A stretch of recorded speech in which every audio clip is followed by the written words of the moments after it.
Comment fait-on pour convaincre quelqu'un d'une idée ou d'un projet?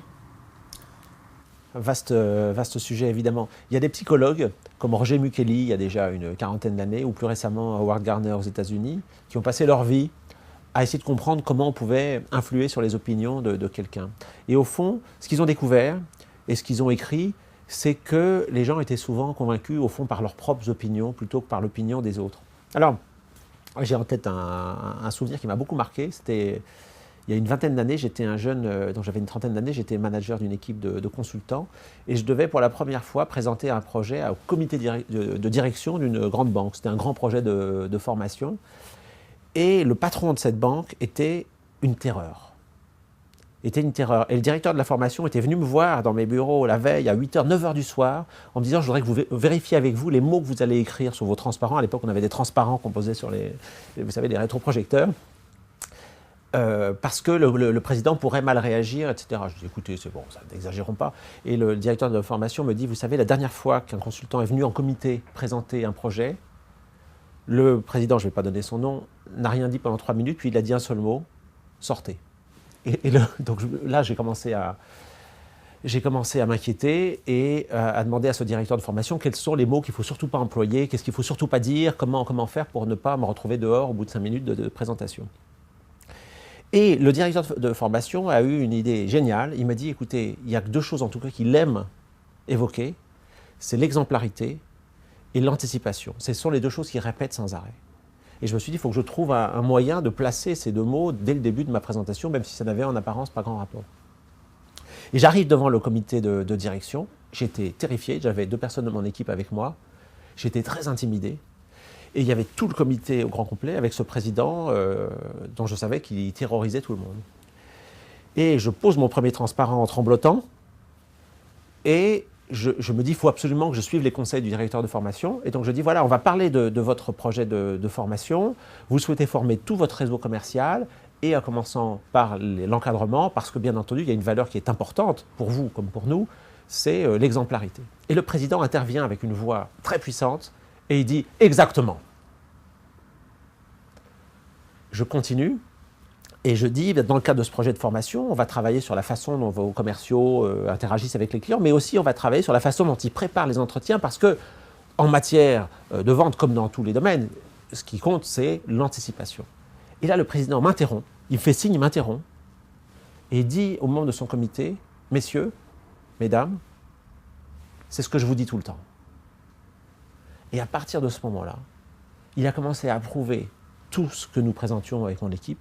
Le reste du comité, comme ils étaient terrorisés par le président, ils hochaient la tête, vous savez, comme les petits chiens qu'il y avait sur les plages arrière à une époque. Et le président, à la fin de la réunion, s'avance vers moi, me serre la main, me met la main sur l'épaule, me dit vraiment, c'était passionnant, nous allons faire des grandes choses ensemble, etc. Et le directeur de formation m'a raccompagné à l'ascenseur, il m'a dit, on ne l'a jamais vu comme ça. Et en fait, je n'avais pas de mérite particulier, j'avais simplement suivi les conseils du directeur de formation. Et d'un seul coup, j'ai compris ce qu'avait voulu écrire Mukeli, Howard Gardner, que je citais tout à l'heure. Les gens sont convaincus par leur propre opinion. Et ça rejoint une phrase aussi qui a été souvent dite dans les écoles de vente, mais qu'il faut sans doute avoir vécu sur le terrain pour comprendre. Il y a un moment où le client achète. Et souvent, on pense qu'il faut absolument faire comprendre au client nos arguments. Le client achète quand il a compris. Non, non, le client n'achète pas quand il a compris.